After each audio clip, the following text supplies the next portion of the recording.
akan menuai dengan sorak-sorai.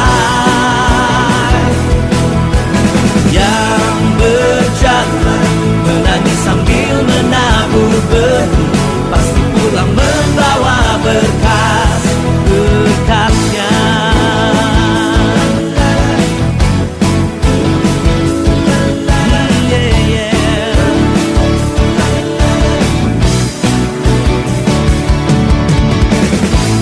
Jika Tuhan memulihkan keadaan kita seperti orang yang bermimpi, waktu itu mulut kita penuh dengan tawa, lidah kita dengan sorak-sorai. Yang benar dengan mencucurkan air mata, pasti akan menuai dengan sorak-sorai.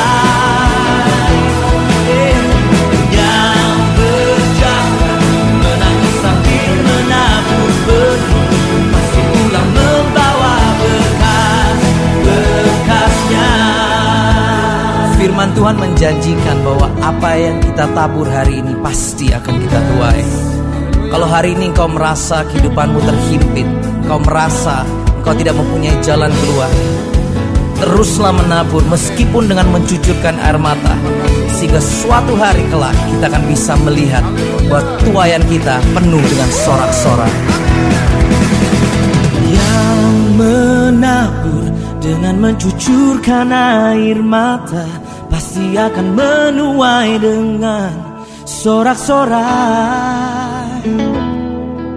Dan yang berjalan menangis sambil menabur benih, pasti pulang membawa berkas-berkasnya. Yang menabur dengan mencucurkan air mata, pasti akan menuai dengan sorak-sorai. Dan yang berjalan menangis sambil menabur benih, pasti pulang membawa berkas-berkasnya.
Selamat pagi, salam sejahtera kepada jemaat SIB Sapung dan saudara-saudari yang dikasihi oleh Tuhan.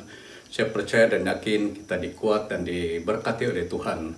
Baiklah, sebelum kita meneruskan ibadah online kita pada pagi ini, mari kita berdatang kepada Tuhan dan saya pimpin kita dalam doa. Mari kita berdoa semua. Haleluya. Tuhan, Bapa kami yang di sorga, Bapa yang kami kenal dan sembah di nama Tuhan kami, Yesus Kristus. Pada pagi ini Tuhan kami panjatkan syukur terima kasih kami kepadamu di atas kebaikan dan pimpinan Tuhan. Dan Tuhan telah berikan kami kesempatan sekali lagi pada pagi ini sehingga kami dapat bersama-sama untuk melaksanakan ibadah online pada pagi ini ya Tuhan. Sebelumnya kami meneruskan ibadah online kami pada pagi ini ya Tuhan. Kami berdoa supaya Tuhan pimpin dan berkati hamba-hambamu yang akan melakukan pelayanan mereka pada hari ini. Baik daripada hamba Tuhan yang akan menaburkan firman-Mu, begitu juga dengan pemain musik dan song leader. Pimpin mereka ya Tuhan, berkati mereka ya Tuhan. Jadikanlah mereka satu saluran berkat, agar jemaat yang menyaksikan dapat dikuatkan iman mereka ya Tuhan. Bapa di surga kami mohon, biarlah Tuhan pimpin kami dari awal pertengahan akhirnya, supaya kami dapat melakukan ibadah kami pada hari ini dengan baik. Jauhkanlah kami dari roh jahat, roh iblis yang mengganggu semasa kami melakukan ibadah kami pada pagi ini. Biar Tuhan pimpin dan berkati supaya kami mendapat sukacita daripada ibadah online pada hari ini. Tuhan, terima kasih. Dalam nama Tuhan Yesus kami sudah berdoa dan mengucap syukur semua ini. Haleluya. Amin. Shalom dan selamat pagi. Mari saya ajak kita untuk sama-sama membaca pengakuan iman rasuli. Dengan kiraan 1, 2, 3. Aku percaya kepada Allah Bapa yang Maha Kuasa, Khalik langit dan bumi, dan Yesus Kristus anaknya yang tunggal, Tuhan kita yang dikandung daripada Roh Kudus, lahir dari darah Maria, yang menderita di bawah pemerintahan Pontius Pilatus, disalibkan, mati dan dikuburkan, turun ke dalam kerajaan maut, pada hari yang ketiga bangkit pula dari antara orang mati, naik ke syurga, duduk di sebelah kanan Allah Bapa yang Maha Kuasa, dan akan datang dari sana untuk menghakimi orang yang hidup dan mati. Aku percaya kepada Roh Kudus, gereja yang kudus dan am, persekutuan orang kudus, pengampunan dosa, kebangkitan tubuh, dan hidup yang kekal. Amin. Shalom, pembacaan ayatnya di dalam 1 Petrus 5 ayat 7. Serahkanlah segala kekhawatiranmu kepadanya, sebab ia yang memelihara kamu. Shalom, mari kita buka kitab dalam Kolose 3 ayat 16 hingga 17. Hendaklah perkataan Kristus diam dengan segala kekayaannya di antara kamu, sehingga kamu dengan segala hikmat mengajar dan menegur seorang akan yang lain, dan sambil menyanyikan mazmur dan puji-pujian dan nyanyian rohani. Kamu mengucap syukur kepada Allah di dalam hatimu. Dan segala sesuatu yang kamu lakukan dengan perkataan atau perbuatan, lakukanlah semua itu dalam nama Tuhan Yesus, sambil mengucap syukur oleh Dia kepada Allah Bapa kita. Sekian.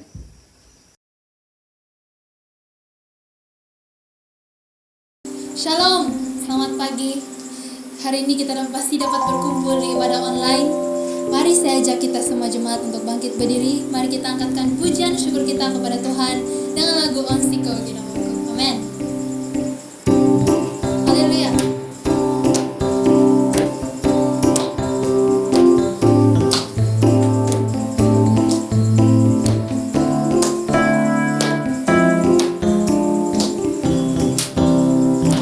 Onsiko Ginamoku.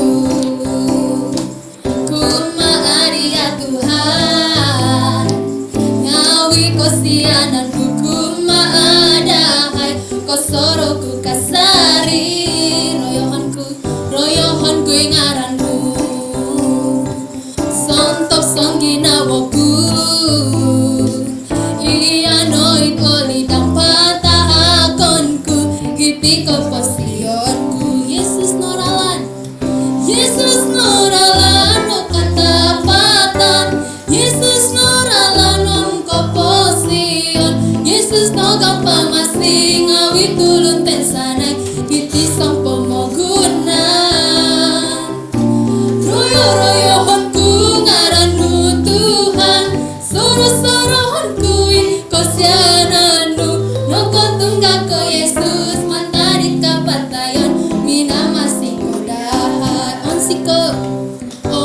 Mansiko ginawaku, mansiko kumaari ya Tuhan.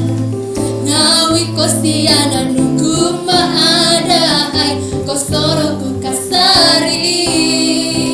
Royohan ko inaranu. Haleluya. Soto sa ginawaku. Ianoin oli dang patakonku, iti ko posiyonku. Yesus noralan ang katapatan. Yesus noralan ang koposiyon. Yesus nogang pamasing awit tulun pensanay, iti sang pomogunan. Royo-royohan ku ngaranu Tuhan, soro-sorohan ku kosnya nanu. Noko tungako Yesus mantanit kapatayon, minamasi kodahan. Noko tungako Yesus mantanit kapatayon, minamasi kodahan. Haleluya. Noko tungako Yesus mantanit kapatayon, minamasi kodahan. Amen.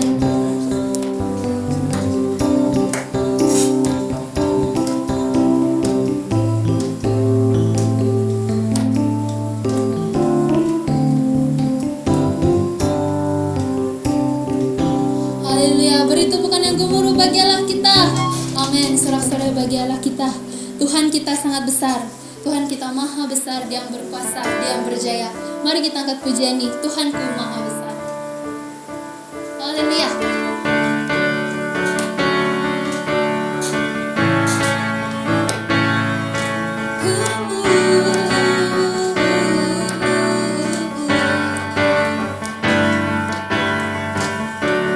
Tuhanku maha besar, Tuhanku maha kuasa, Raja segala raja.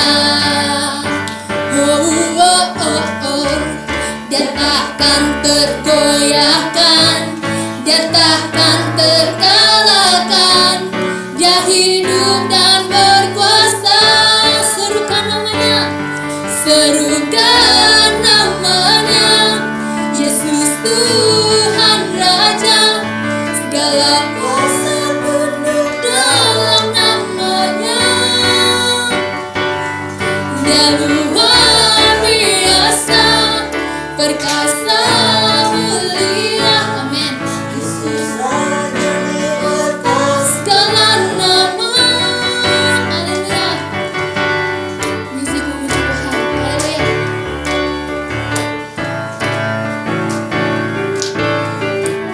Mari kita serukan nama Tuhan, karena Tuhan kita maha besar. Haleluya. Tuhanku maha besar, Tuhanku maha kuasa, Raja segala raja. Dia takkan tergoyahkan, Dia takkan tergoyahkan, Dia takkan terkalahkan. Dia hidup dan berkuasa. Amin. Serukan namanya. Yesus Tuhan Raja, segala kuasa tunduk dalam namanya. Haleluya. Dia luar biasa, luar biasa, berkuasa. Tuhan kita Yesus nama di atas segala nama. Serukan namanya. Yesus Tuhan Raja, segala kuasa tunduk dalam namanya. Haleluya. Dia luar biasa, perkasa mulia. Yesus nama di atas segala nama. Amin. Haleluya.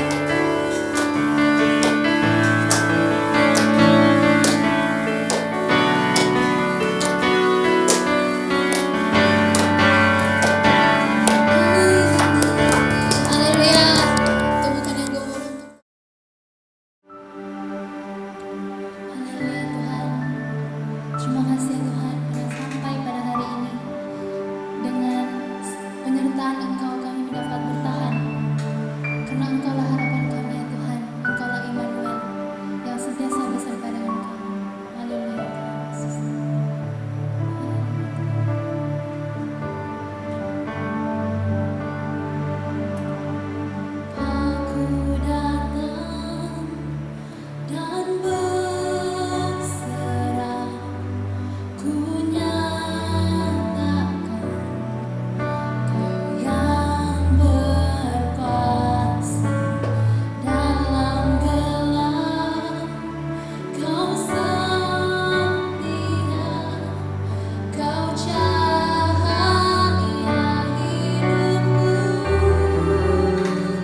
Shalom dan selamat pagi kepada sidang jemaat ISIB Sapung yang dikasihi di dalam nama Tuhan Yesus Kristus.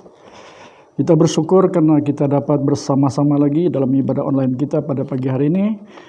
Dan saya harap bahwa semuanya kita dalam keadaan yang baik. Mari kita mulakan pendengaran firman Tuhan dengan berdoa dan saya bawa kita dengan suara kedengaran. Mari kita berdoa.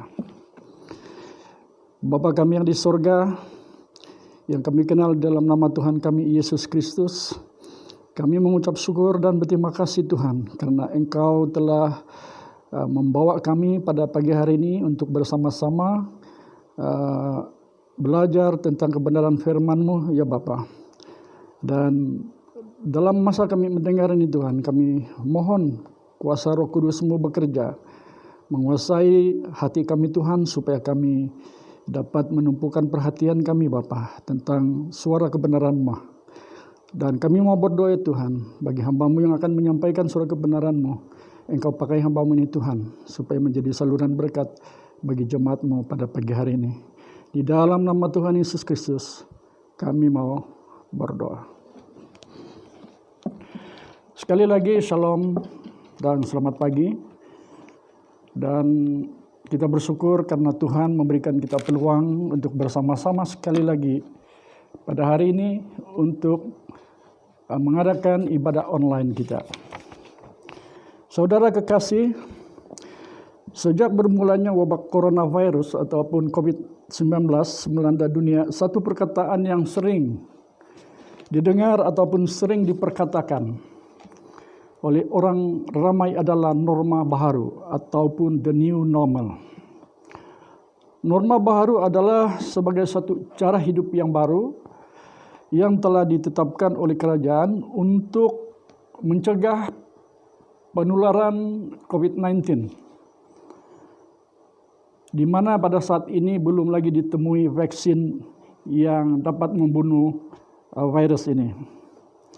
Dan seperti mana yang kita sedia maklum bahwa langkah-langkah yang telah diperkenalkan oleh kerajaan adalah seperti menggunakan penutup mulut dan hidung apabila berada di khalayak ramai, penjarakan social distancing supaya tidak bersentuhan dengan orang lain, kerap menggunakan hand sanitizer, membasuh tangan, membersihkan diri, dan juga stay at home, yaitu tinggal di rumah apabila tiada urusan di luar.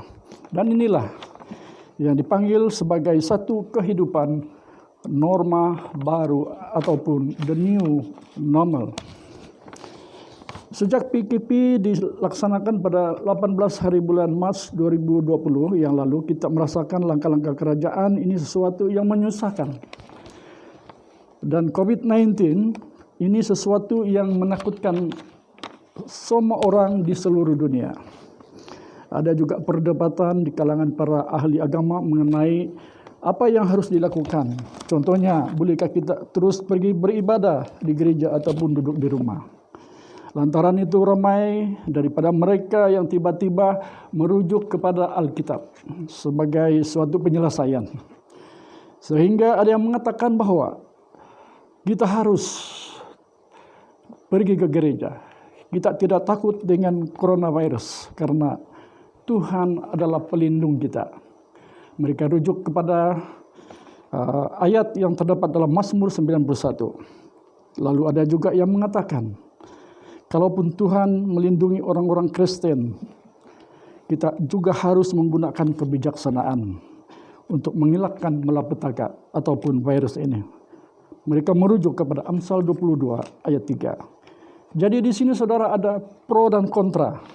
Dan apabila kerajaan menguatkuasakan perintah kawalan pergerakan bermula pada Maret 2020, barulah reda sedikit perdebatan tentang COVID-19. Norma baru yang diperkenalkan kerajaan juga melarang kita bersalaman di antara satu dengan yang lain. Satu kebiasaan yang baik terpaksa kita lupakan ataupun tinggalkan sementara waktu. Dan kita tidak tahu sampai bila, dan ini menjadi tanda tanya, sehingga mana kita akan melakukan demikian, sehingga pengumuman kerajaan untuk melaksanakan PKPT ataupun Perintah Kawalan Pergerakan tamat, barulah semuanya akan tamat. Penjarakan sosial juga melarang kita untuk berdekatan dengan orang lain dan mesti berada di antara jarak 1 meter dengan orang lain. Seakan-akan satu tindakan yang coba mencerahkan hubungan kita di antara satu dengan yang lain. Dan yang lucunya saudara, ada ketika apabila kita bersin pada ketika ini ataupun batuk saja, ramai orang yang lari menjauhkan kita. Seakan-akan kita ada virus untuk menjangkiti mereka. Larangan mengadakan kebaktian di gereja juga seakan-akan coba melemahkan persekutuan orang Kristen yang beribadah. Namun pun demikian, di sebalik dari apa yang kita lalui dari norma baharu ini, telah memberi satu kesempatan bagi kita untuk melakukan sesuatu yang baik. Itu pun kalau dipraktikkan. Mungkin selama ini kita kekurangan masa untuk bersama-sama dengan keluarga, dengan anak-anak, dengan istri, untuk membantu mereka di rumah. Tetapi inilah kesempatan. Inilah kesempatan yang terbaik untuk merapatkan hubungan seisi sekeluarga. Walaupun norma baharu dilihat sesuatu yang menyusahkan ataupun membebankan, tetapi sebenarnya ia mengajar kita mendisiplinkan diri cara hidup yang bersih dan sehat demi kebaikan kita sendiri. Di dalam Alkitab, kita dapati ada pelajaran yang baik tentang norma baharu ini. Dan saya mengambil tema pelajaran kita pada pagi hari ini, hidup dalam norma baharu Allah, ataupun living in the new normal. Mari kita melihat di dalam Keluaran 14, ayat 1 hingga 12. Tapi saya akan hanya membaca ayat 11 dan 12. Yang berbunyi demikian. Dan mereka berkata kepada Musa, apakah kerana tidak ada kuburan di Mesir, maka engkau membawa kami untuk mati di padang gurun ini? Apakah yang kau perbuat ini terhadap kami dengan membawa kami keluar dari Mesir? Bukankah ini telah kami katakan kepadamu di Mesir, janganlah mengganggu kami, dan biarlah kami bekerja pada orang Mesir, sebab lebih baik kami untuk bekerja pada orang Mesir daripada mati di padang gurun ini. Dan mari kita lihat lagi di dalam Bilangan 14 ayat 1 hingga 12 juga. Tetapi saya akan membaca beberapa ayat. Yang pertama dalam ayat yang kedua, yang berkata demikian, bersungut-sungutlah semua orang Israel kepada Musa dan Harun, dan segenap umat itu berkata kepada mereka, sekiranya kami mati di tanah Mesir atau di padang gurun ini, mengapakah Tuhan membawa kami ke negeri ini supaya kami tewas oleh pedang, dan istri serta anak-anak kami menjadi tawanan? Bukankah lebih baik kami pulang ke Mesir? Ayat yang seterusnya terdapat dalam ayat yang ke-11. Tuhan berfirman kepada Musa, berapa lama lagi bangsa ini menista aku, dan berapa lama lagi mereka tidak mau percaya kepadaku, sekalipun sudah ada segala tanda mukjizat yang kulakukan di tengah-tengah mereka. Aku akan memukul mereka dengan penyakit sampar dan melenyapkan mereka, tetapi engkau akan kubuat menjadi bangsa yang lebih besar dan lebih kuat daripada mereka. Pembacaan ayat tadi adalah sebahagian daripada lipatan sejarah perjalanan orang Israel keluar daripada tanah Mesir menuju ke tanah Kanaan, dan saya mengambil beberapa poin penting saja sebagai dasar pelajaran kita pada pagi hari ini. Yaitu kenapa Allah membawa orang Israel keluar daripada Mesir. Saya dapat bahagikan ada 4 poin, yaitu yang pertama, orang Israel adalah bangsa pilihan Allah. Dan yang kedua, Allah membebaskan mereka daripada penindasan oleh orang Mesir selama 430 tahun di Mesir. Yang ketiga, Allah melatih mereka menjadi bangsa yang kuat untuk menghadapi musuh-musuh mereka. Dan yang keempat, tanah Kanaan ataupun tanah perjanjian telah disediakan untuk mereka oleh Allah. Saudara, perkara demikian ataupun poin-poin demikian menggambarkan tentang keadaan kita pada saat ini.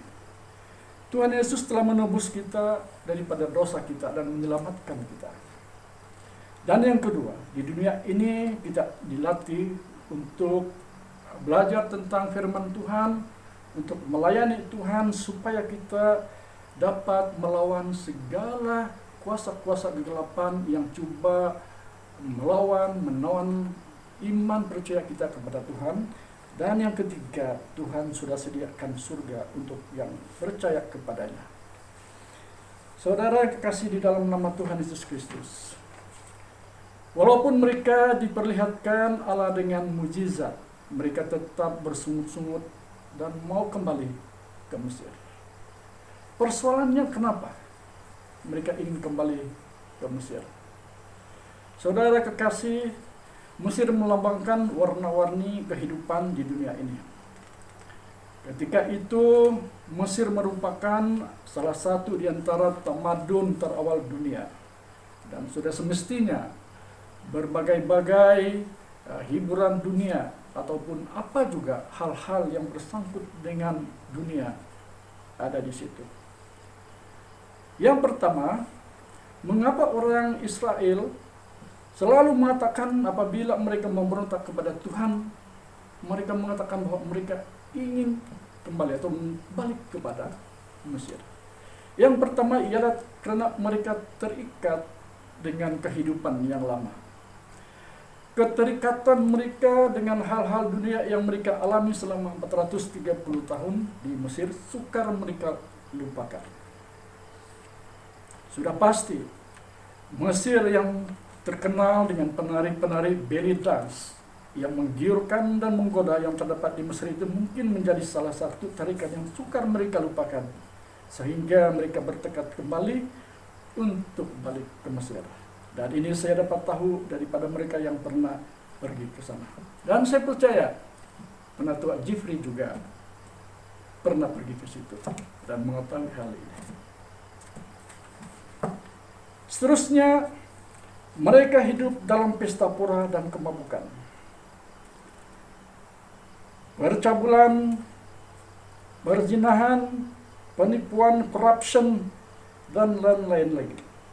Satu amalan yang dapat dalam keadaan orang Kristen pada masa ini.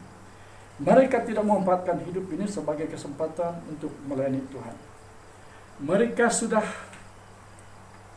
dikuasai oleh hawa nafsu, mereka sudah dikuasai oleh keinginan dunia ini, sehingga mereka tidak menghargai apa yang Tuhan sudah berikan kepada mereka. Walaupun orang-orang Israel melihat mukjizat-mukjizat yang begitu ajaib, tetapi mereka tidak terkesan atau mereka tidak mengingati apa yang Tuhan sudah kerjakan kepada mereka. Masa mereka keluar daripada Mesir, mereka telah menyaksikan Laut Merah terbelah dua, dan mereka berjalan di tengah-tengah lautan yang sudah kering. Di padang gurun juga mereka sudah disajikan dengan makanan daging puyuh dan mana sebagai makanan seharian mereka tanpa mereka bersusah payah untuk mencari makanan itu. Dan begitu juga tiang awan dan tiang api yang menuntun mereka berjalan pada waktu siang dan malam juga tidak dapat menambat hati mereka. Dan inilah yang terjadi dalam kehidupan orang Kristen pada saat ini, saudara. Walaupun Tuhan menawarkan berbagai-bagai kebaikan, hidup yang baru, hidup yang kudus, hidup yang merdeka, tetapi itu tidak dapat menambat hati mereka untuk datang kepada Tuhan, sehingga mereka dihanyuti dengan keinginan-keinginan daging mereka sehingga menghancurkan kehidupan seharian kita. Bukan sahaja ekonomi kita merosot oleh karena sikap-sikap kita yang selalu memboros dengan hal-hal dunia, tetapi kerukunan rumah tangga juga akan jatuh ataupun hancur oleh karena kuasa-kuasa kegelapan. Yang kedua, kenapa di Mesir? Kita dapat lihat bahwa Mesir terkenal dengan penyembahan berhala, yaitu dikenali sebagai Hathor dan Apis, yaitu patung anak lembu emas. Penyembahan berhala yang menjadi amalan di Mesir seperti menyembah patung anak lembu emas sebagai Tuhan mereka telah menjadi amalan hidup mereka berlarutan diamalkan semasa orang Israel dalam perjalanan ke tanah Kanaan. Sedangkan perkara ini adalah menjadi kekejian bagi Allah. Ternyata di dalam Keluaran 20 ayat 1, dalam Keluaran 20 yaitu dalam 10 hukum yang telah diberikan kepada Musa, penyembahan berhala memiliki tempat yang paling atas. Ini maksudnya bahwa penyembahan berhala begitu dipuji ataupun dibenci oleh Allah. Oleh karena apabila kita menyembah berhala, itu sudah mengambil tempat Tuhan di dalam hidup kita. Dan ini saudara-saudaraku juga disebabkan oleh pergaulan orang Israel dengan Mesir selama 430 tahun, di mana budaya sudah bercampur dan mereka sudah terpengaruh dengan penyembahan berhala ini. Walaupun hari-hari mereka di padang gurun dipelihara oleh Tuhan dan dipimpin oleh Musa dengan memperlihatkan mukjizat seperti air pahit menjadi manis, air keluar dari batu dengan memukul menggunakan tongkat, tetapi itu tidak berdaya untuk memalingkan perhatian mereka daripada Mesir. Amalan ini juga kerap diamalkan pada masa ini. Percaya kepada benda-benda yang mati seperti batu, kayu sebagai tangkal. Menyembah patung sebagai Tuhan yang mereka sembah, yang boleh memberikan kemakmuran kepada mereka. Mengamalkan mantra-mantra ataupun jampi-jampi untuk kesembuhan. Jimat-jimat untuk menjaga diri dan membinasakan orang lain juga. Budaya nenek moyang turun-temurun masih terikat dengan adat istiadat yang merugikan. Contohnya, kalau orang Murut, bila saja burung sansat terbang melintasi di depan kita dalam perjalanan, maka mereka terpaksa berpatah balik ataupun tidak meneruskan perjalanan. Bayangkan, kalau tempat yang mereka tuju sudah hampir di depan mata, betapa ruginya mereka akan kembali. Dan inilah yang dipermainkan oleh kuasa-kuasa kegelapan ini untuk memperbudakkan ataupun memperhambakan kehidupan manusia. Tidak kurang juga yang bergantung kepada nasib. Mereka berpendapat bahwa nasib itulah yang menentukan kehidupan, lalu berserah saja pada nasib dan tiada tindakan untuk memajukan diri ataupun untuk menyembah kepada Tuhan yang berkuasa. Di dalam ayat Yeremia 1 ayat 5 dikatakan, sebelum aku membentuk engkau dalam rahim ibumu, aku telah mengenal engkau, dan sebelum engkau keluar dari kandungan, aku telah menguduskan engkau. Aku telah menetapkan engkau menjadi nabi bagi bangsa-bangsa. Walaupun ayat ini ditujukan kepada Yeremia, saya percaya bahwa kita yang sudah menerima Tuhan sebagai Tuhan dan Juru Selamat kita, sudah menentukan kemana arah hidup kita. Oleh itu, kita jangan bersandar kepada pahaman-pahaman ataupun kepercayaan-kepercayaan bahwa nasiblah yang menentukan kehidupan kita. Marilah kita bersandar kepada Tuhan sebagai Tuhan yang akan menuntun kita kepada tujuan yang sebenarnya seturut dengan kehendak Tuhan. Saudara yang kekasih di dalam nama Tuhan Yesus Kristus, jika hidup kita masih terikat dengan hal-hal dunia, Yesus Kristus berkata dalam Matius 11 ayat 28, marilah kepadaku semua yang letih lesu dan berbeban berat, aku akan memberi kelegaan kepadamu. Saya percaya bahwa hidup kita di dunia ini penuh dengan pergumulan, penuh dengan keletihan, bebanan, tekanan, dan juga penyakitan. Marilah datang kepada Yesus dengan hati yang terbuka. Tuhan memanggil setiap kita untuk melepaskan kita daripada beban berat yang kita pikul selama ini. Ia akan memberi kelegaan kepadamu. Dia mau menolong kita, memberikan kesembuhan bagi luka-luka hati kita, sakit penyakit yang kita alami.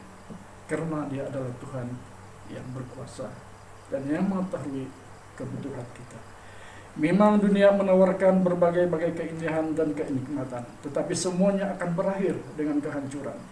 Firman Tuhan berkata, fikirlah perkara yang di atas dan bukan hal-hal yang di bawah. Matius 40 ayat 26 mengatakan, apa gunanya seorang memperoleh seluruh dunia tetapi kehilangan nyawanya? Dan apakah yang dapat diberikannya sebagai ganti nyawanya? firman Tuhan dengan jelas bahwa apa gunanya seorang memperoleh seluruh dunia tetapi kehilangan nyawanya. Apapun juga masalah-masalah hidupmu, Tuhan akan memberi jalan keluar. Dengan darah Yesus yang tercurah di kayu salib yang menyucikan dosa-dosa kita. Yesaya 1 ayat 18 mengatakan, sekalipun dosamu merah seperti kirmizi, akan menjadi putih seperti salju. Sekalipun berwarna merah seperti kain kesumba, akan menjadi putih seperti bulu domba. Yohanes 14 ayat 6 juga mengatakan, akulah jalan dan kebenaran dan hidup. Tidak ada seorang pun yang datang kepada Bapa kalau tidak melalui aku. Tuhan Yesus datang ke dunia ini membawa keselamatan kepada semua orang. Tidak kira siapapun engkau, apapun bangsamu, apapun keturunanmu, apapun warna kulitmu, apapun juga darjatmu, Yesus mengasihi semua orang. Oleh itu saudara, marilah kita hidup dalam norma baharu sesuai dengan perintah Tuhan. Yang pertama, bertobatlah sebab kerajaan surga sudah dekat. Yang terdapat dalam Matius 4 ayat 17. Pertobatan adalah kunci untuk memasuki kerajaan surga. Oleh itu pergunalah kesempatan yang ada untuk menerima Tuhan Yesus sebagai Tuhan dan Juru Selamat dengan sungguh-sungguh, karena kerajaan surga sudah dekat. Yang kedua ialah kasihilah Tuhan Allahmu dengan segenap hatimu dan dengan segenap jiwamu dan dengan segenap akal budimu dan dengan segenap kekuatanmu, yang terdapat dalam Markus 12 ayat 30. Mungkin selama ini kita telah mengabdikan diri kita kepada dunia ini. Dunia ini akan hancur dan lenyap. Jadikanlah Tuhan Yesus sebagai Tuhan dan Juru Selamat pribadimu. Tuhan Yesus sanggup mengubah hidupmu. Dialah jalan keselamatan dan hidup. Oleh itu kasihilah Tuhan dengan segenap hatimu. Biar kasihmu kepada dunia berpindah kepada kasihmu kepada Tuhan, dan engkau akan selamat. Yang ketiga dalam Yesaya 1 ayat 8. Janganlah engkau lupa memperkatakan kitab Taurat ini, tetapi renungkanlah itu siang dan malam, supaya engkau bertindak hati-hati sesuai dengan segala yang tertulis di dalamnya. Sebab dengan demikian perjalananmu akan berhasil dan engkau akan beruntung. Mungkin selama ini saudara telah lalai memberi perhatian yang cukup untuk membaca firman Tuhan dan mendengar firman Tuhan. Hari ini mulailah merenung firman Tuhan, supaya iman dan pengenalanmu akan Tuhan semakin bertumbuh dan berakar. Nah, dengan mendengar dan merenungkan firman Tuhan, kita akan mengetahui rahasia-rahasia kerajaan Allah. Saudara yang kekasih, kesimpulan daripada firman Tuhan ini, Tuhan memanggil kita supaya kita dibebaskan dari perhambaan kuasa iblis yang menghancurkan kehidupan kita dan hubungan kita dengan Tuhan selama ini. Tuhan yang penuh kasih dan setia itu telah menyediakan tempat yang indah bagi kita semua, yaitu surga yang kekal. Di sana tiada air mata, tiada keluh kesah, tiada penderitaan seperti yang kita alami di dunia ini. Untuk mendapatkan tempat itu dan kehidupan yang kekal itu harus ada pengorbanan dan kesediaan untuk percaya Tuhan sungguh-sungguh dan hidup mengamalkan norma baharu ataupun the new normal sesuai dengan perintah Tuhan dan meninggalkan norma-norma lama yang telah mengikat dan membelenggu hidup kita selama ini. Tangan Yesus senantiasa menerima dan menunggu dengan tangan terbuka. Keputusan sama ada engkau mau tinggal dalam norma baru atau tidak terletak di tangan. Sekian firman Tuhan. Mari kita berdoa. Bapa di surga, kami baru selesai mendengar firman-Mu Bapa, dan Biar kuasa Roh-Mu Tuhan terus berbisik di dalam hati kami, supaya kami belajar daripada apa yang terjadi dalam perjalanan orang-orang Israel, di mana walaupun mereka melihat mukjizat-mukjizat yang Tuhan Allah lakukan, namun mereka tetap mengingatkan Mesir, ya Tuhan. Kami percaya bahwa kehidupan yang mereka nikmati dan alami selama 430 tahun di Mesir telah mengikat hidup mereka, Tuhan, sehingga mereka tidak dapat melupakan. Demikian juga penyembahan-penyembahan berhala yang berlaku di situ telah menguasai hidup mereka, sehingga mereka mengamalkan itu dimanapun mereka berada, ya Tuhan. Bapa, pada saat ini juga kami tidak terkecuali. Walaupun kami sudah percaya kepadamu, walaupun kami sudah mengikuti Engkau, namun ramai juga yang mengamalkan penyembahan-penyembahan berhala. Oleh Tuhan, pada siang hari ini kami mau berdoa supaya kuasa Roh-Mu Tuhan dapat mengubah hidup kami, supaya kami mengutamakan Engkau di dalam kehidupan kami. Kami percaya bahwa Engkaulah Tuhan Allah kami yang sanggup mengubah kehidupan kami.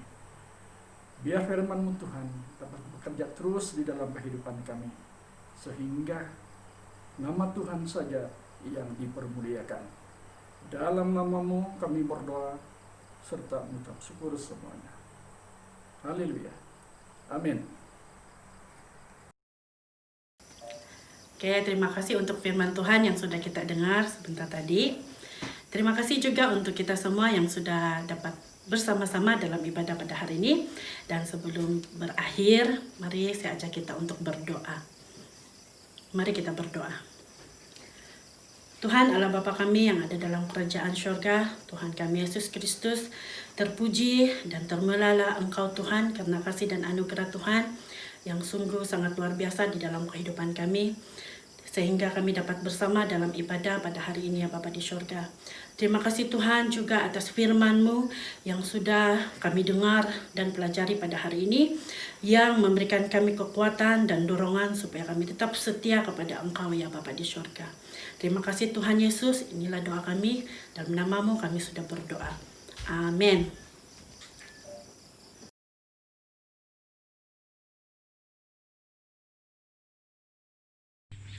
Salam, selamat pagi, salam sejahtera kepada semua jemaat Tuhan yang ada di ISAIB Sapong. Puji Tuhan karena kali ini kita dapat bertemu lagi di dalam ibadah online kita untuk kali yang terakhir. Saudara, saya mengambil kesempatan di sini untuk mengucapkan sabas dan tahniah kepada semua jemaat Tuhan yang mana telah mengikuti ibadah online kita daripada permulaan kita laksanakan sehingga pada minggu terakhir ini semuanya dapat berjalan dengan lancar di rumah masing-masing. Saya percaya ini merupakan satu pengalaman baru kita yang mungkin tidak akan berulang lagi, tetapi inilah yang dipanggil sebagai satu sejarah hidup kita di mana kita bersama-sama mengadakan ibadah di rumah masing-masing secara online. Saudara, pada minggu seterusnya ini, pada mulai minggu depan ini, kita akan bersama-sama di dalam ibadah secara bersemuka.